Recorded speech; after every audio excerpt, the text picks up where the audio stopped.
Live from Cool Boys Central.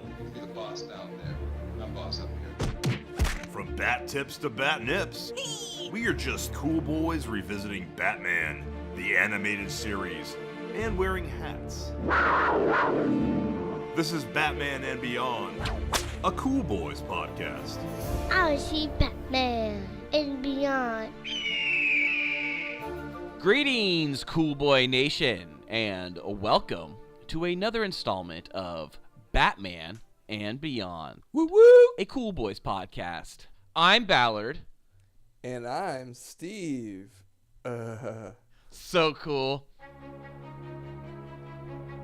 Tonight's episode is Terror in the Sky.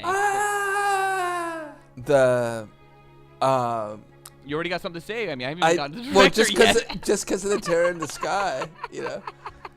That was an episode. I think they threw that into the fake show. What's it called? What fake show? The fake show in Batman that Batman idolized. Wait, in the animated series? Yeah. Gray Ghost? Yeah, the Gray Ghost. I thought it was called like the Midnight Bomber that bombs at midnight. No, they had also Terror in the Sky. Oh, you mean like it was like a VHS or a film reel next to another one? Probably said Terror in the Sky. Mm-hmm. Nice. So they're referencing their own episode title. Mm-hmm. Do you want to know some other titles from the Gray Ghost? Mm-hmm. Yeah, Steve. What other titles are there from the Gray Ghost? All right, just so that you know, there's 21. Number 1, Have a Heart. Number 2, Red Ghost Run. Number 3, The Claw. Number 4, Take a Hike. Number 5, One-on-One. Number 6, Dr. Death. Number 7, Jimmy's Homecoming. Number 8, Sad. The Doll Maker. Number 9, The Gray Ghost Returns. Number 10, Missing Link. Number 11, The Card Shark. Number 12, Spy Mashers. Spy Masturbators? What was it? That was actually Spy Smashers. Oh, Smashers. Number 13, The Secret Chamber. Number 14, The Road Trip. Number 15. Oh my God, The Road Trip. I hope that's like an episode where it's like him and some other random like superhero that have to like go to Vegas They're for some stuck convention. in a car. Yeah. Yeah, they're on their way to a convention. It's a bottle episode. Yeah. Number 15, Terror in the Sky. Number 16, Earthquake. Number 17, Sweet Revenge. Number 18, The Mad Bomber. Who bombs at midnight? Number 19, Electric Man. Number 20, Title Not Seen. Number 21, Sweating Bullets. Title not seen. What do they mean by that? Like that's the name of the episode, or they just couldn't see? Like where were these located that you could see all fucking 21 titles in one shot? I think it was like they do like a quick pan of reels. They did. I think someone just freeze framed them, and it was probably so blurry that they couldn't read that one title. It was title not seen, like dash. So. It was like the Joker mobile, whatever that sign was. Like, you know, we sear in Joker no style, whatever the fuck it was. Exactly. Wow. Super cool. Oh, yeah. So, directed by Boyd Kirkland. Sorry. Just out of nowhere, it sounds ridiculous. Story by Steve Perry again. And Mark Saraceni. I don't know how the fuck you pronounce his name. Saraceni. Saraceni. Teleplay by Mark Saraceni. And this one came out November 12th, 1992.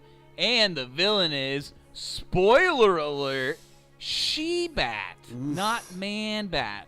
Wikipedia says, when a giant-sized bat ransacks Gotham Harbor, Batman suspects that Dr. Kirk Langstrom from episode 1 and Tiger a few weeks back is up to his old tricks, that rat bastard, taking the Man-Bat formula again. Batman isn't the only one. Kirk's wife, Francine, is so distrustful of her husband that she decides to leave him. Aww. After further investigation, Batman discovers that this Man-Bat, by the way, I feel like that's a little bit like not PC today, right? To be just so judgy of the gender of the bat right off the bat. Well, that was Whatever. the problem in this episode, was that everybody thought it was a man bat until the twist was that it was a she bat. You're right. So it's actually very woke. I'm wrong. I'm actually Yeah, wrong. you know, it was like, there's no possible way it could be a woman. And it was like, what? What? Steve, you did that? You stood up in front of the TV? What? It's a woman! Let her shine! All right. After further investigation, Batman discovers that this man bat is not Kirk, but someone else, and thus he shames Francine's father into permanently destroying the formula. He did shame him. Your own daughter. How far do you have Ding! Shame. Ding! Shame. Ding! Shame. to go? I don't know if he went that far. Woo woo! He Game of Thrones. He didn't make him strip and walk through the town. That'd been awesome Naked. watching Dr. March walk throughout the town. Batman, what are you doing? He hunched over her body. Batman's behind him with a bell. Shame. Ding. By the way, Cool Boy Nation, if you want more of that awesome, hilarious Game of Thrones conversations we just did, Steve is also in our Cool Boys episode about Game of Thrones. You like how I can just plug shit? Wow! All right. Good transition. Steve, there's a note here. This is loosely based on Man Bat Over Vegas, originally presented in Detective Comics 429 by Frank Robbins. The setting has been shifted from Las Vegas to Gotham Harbor, and in keeping with the family-friendly rating of the television show, She-Bat is not a vampire in this adaptation. The final line of the episode, "The nightmare's finally over," is similar to one of the final lines from the original comic. "Now Fran's vampire nightmare is about over." Yeah, all right, whatever. Loose connection there, sure. Fine. It's close enough, I agree, but I never read this comic, so I don't fucking care. Oh, wow. I don't fucking care. It sounds like you're either tired or you like really don't respect comics. So I'm gonna go with that you're tired. Comics are for fucking kids and children, and Oh so my is goodness. cartoons. Now you're dating yourself because I don't watch cartoons, Steve. You Bill Maher or something. Oh yeah, that was Bill Maher. That's right. No, actually, Cool Boy Nation. That's just Cool Boy Noli. That's literally Noli. Yeah, I just watched lots of cartoons. I just watched lots of animated stuff. So I'm a He's literally just trashed people who watch cartoons, and Felk and I are both like, we watch cartoons. He's just like, cartoons are for children. Anyways, I like the way this episode starts up, and we get set in wintertime in Gotham. I like this episode. I like that this is also, to me, just kind of like another good standalone episode that's kind of like a horror It's not movie. standalone. It's far from standalone. It heavily relies on your information from On Leather Wings. It relies on it as being like that he's dealt with Man-Bat. And you're right, yeah. And I more mean like that it just stands on its own, I guess. Not standalone. I just feel like you could go into it and like it's just this one it was like a short movie, you know, Like just, Terminator 2, right? Or it was- Aliens. Yeah, you know, there's stuff in it that you could know, but it also just kind of stands on its own. They go in and they describe everything, you know, that's happened.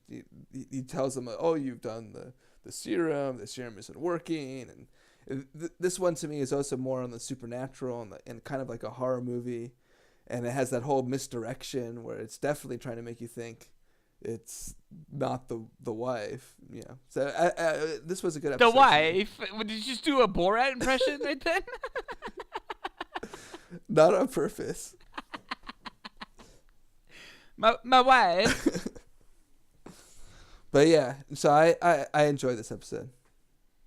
It is a good episode. One of the things I love is this opening scene we see the She-Bat Francine attacking boxes and cargo full of mangoes, going to town because she's obviously fruit batting.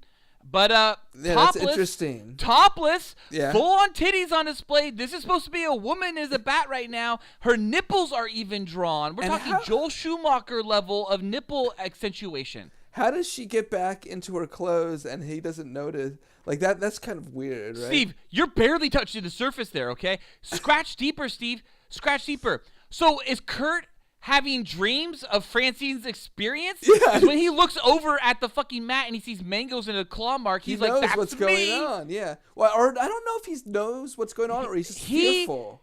He relies way too heavily on, to me at least, as a character, that he is somehow knows about these mango stains. I think like it's more like he's just like, I don't remember, but he's fearful that he's doing it. Oh, no, he looks like he remembers everything. It's really weird. But she doesn't remember.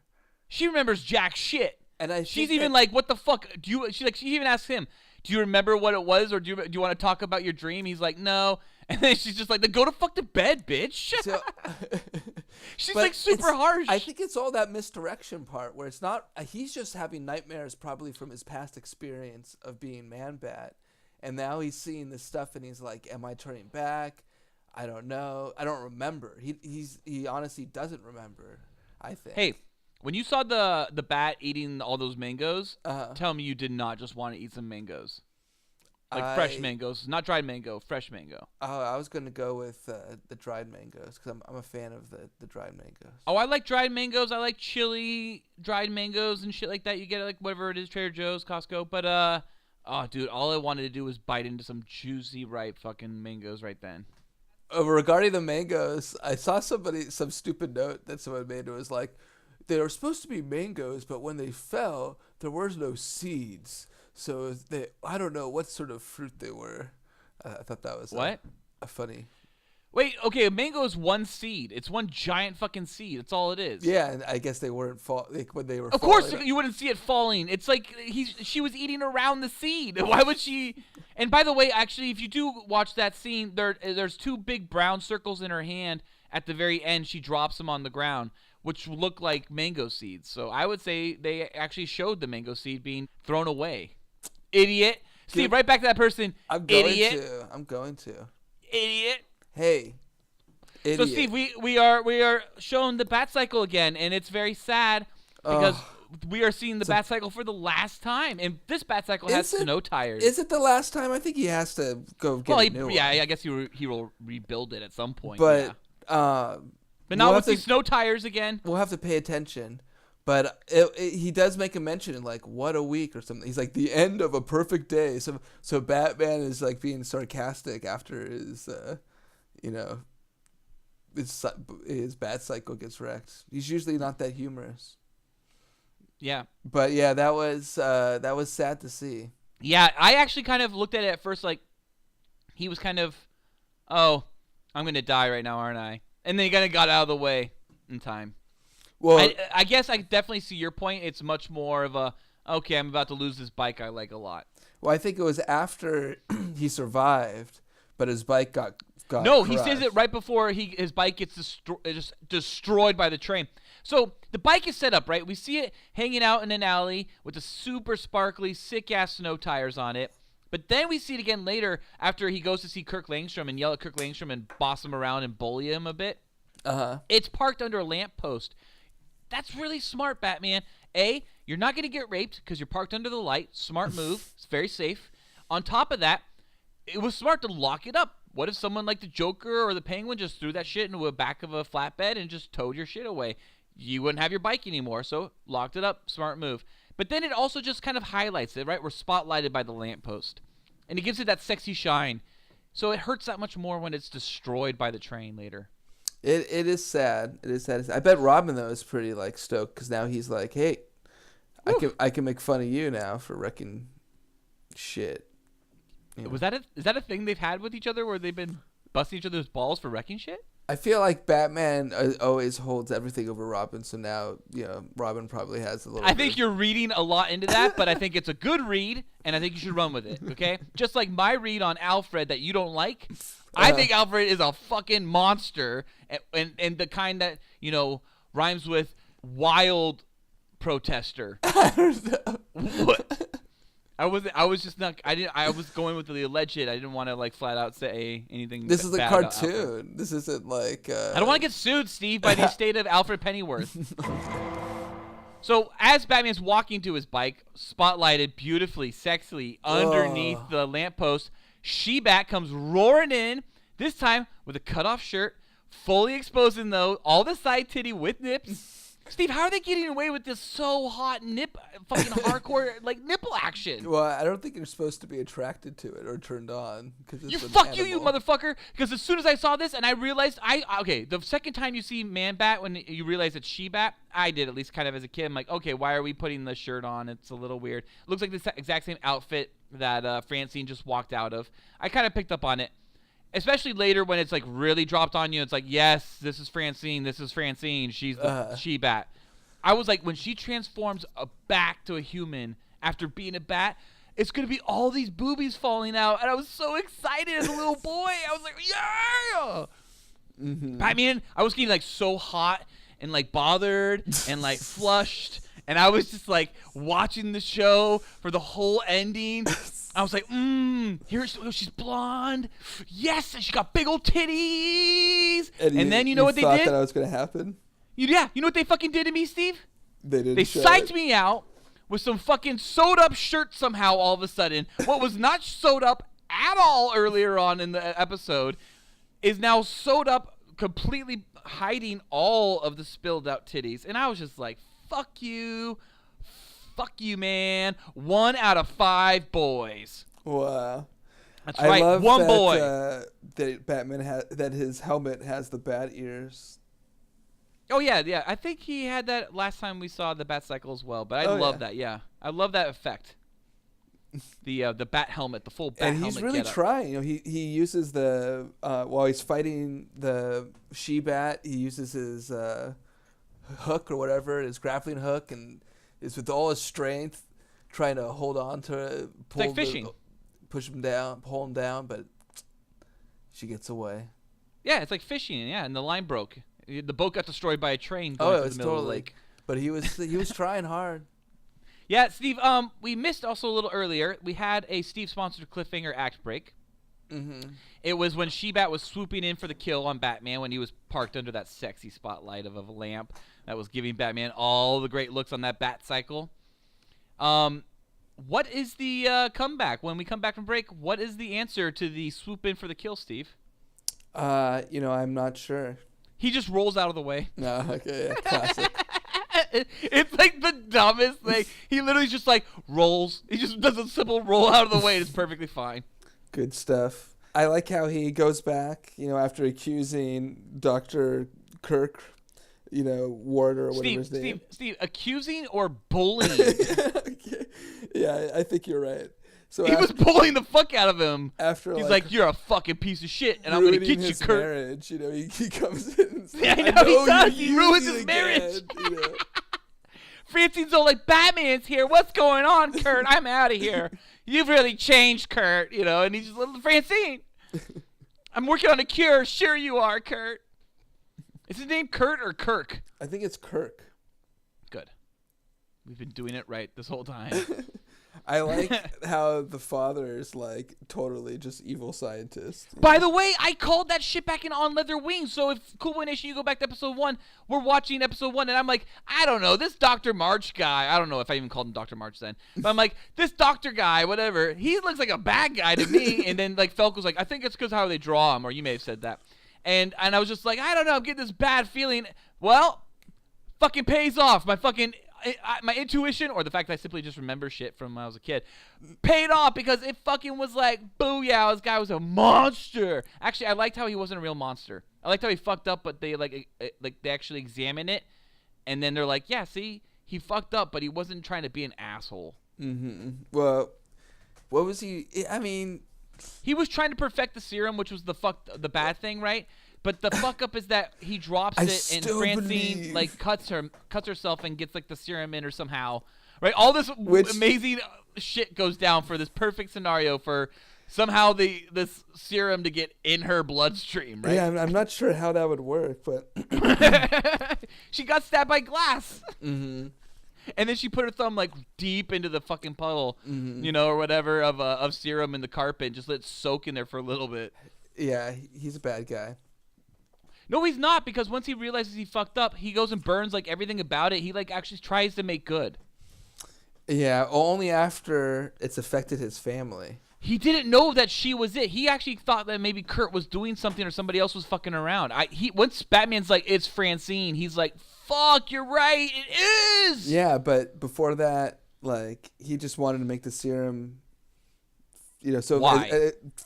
Yeah, exactly, why. So exactly. He was making... That's the bad part. Yeah, he's a bad guy. So until it affected him personally, it shouldn't have to affect him personally for him to change. You're right, and Steve, and that's what I was feeding off of back in episode 1. I was sensing all of that. I was like, something's up. Wait.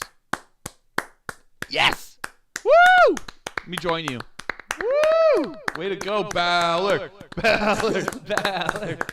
I did it! I accept this trophy for winning the I Called It award from episode 1 because I simply remembered something when I was a child, and it was just playing into a bad memory, and I was like somehow misconnecting the episodes. I did it! Ballard! You know what I love, Steve? Uh-huh.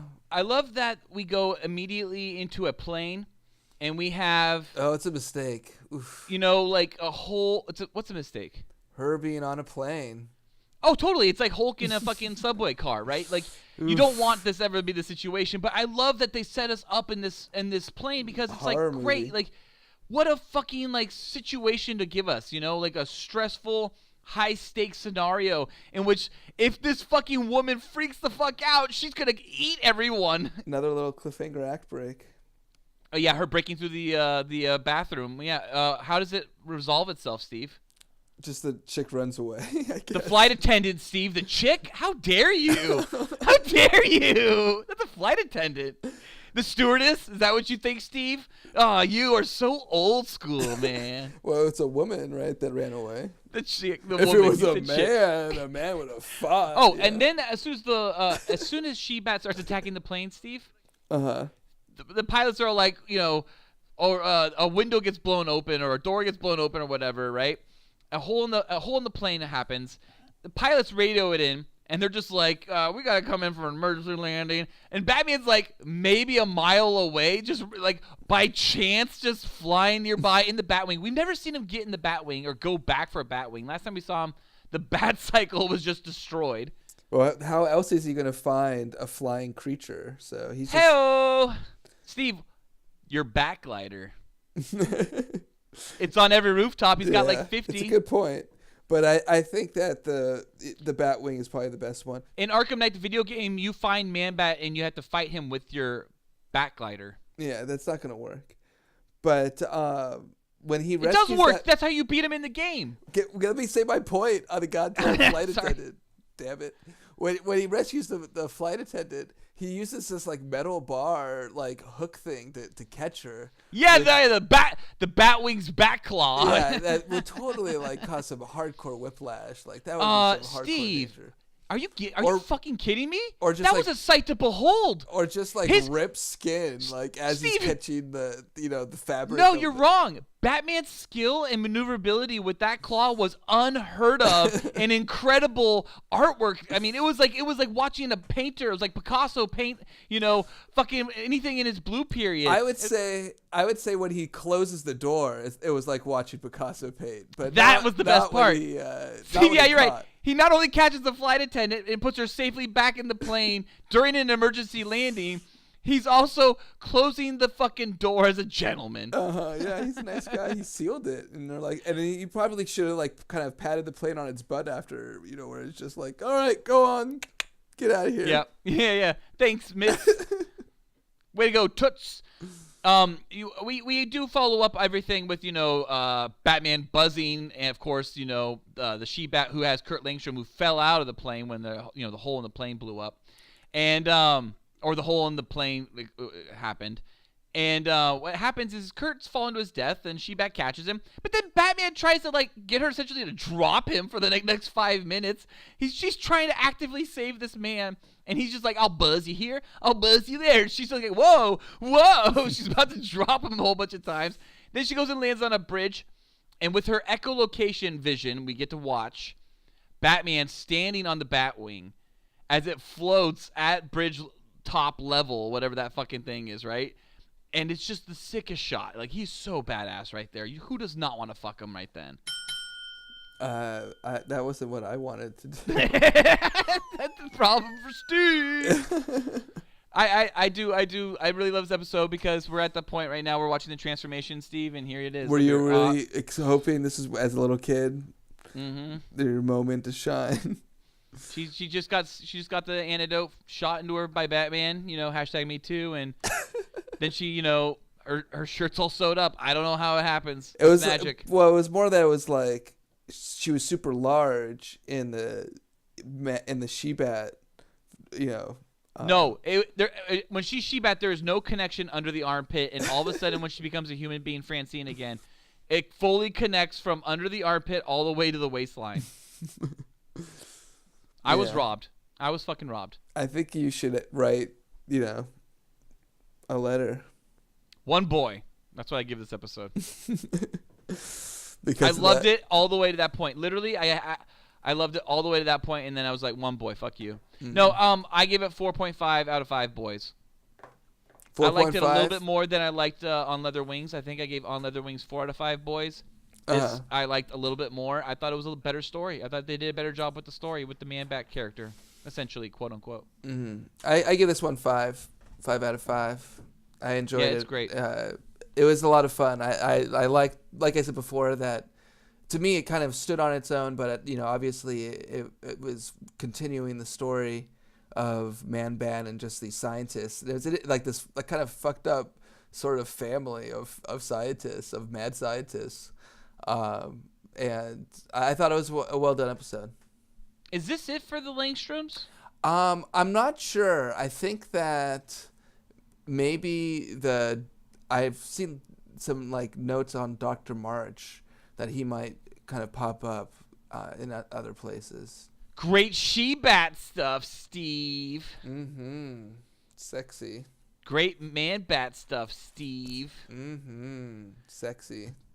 Great bat nipples stuff, Steve. Mm-hmm. Sexy. Cool Boy Nation, tune in next week. Same Cool Bat time. Same Cool Bat channel. Mm-hmm. Sexy.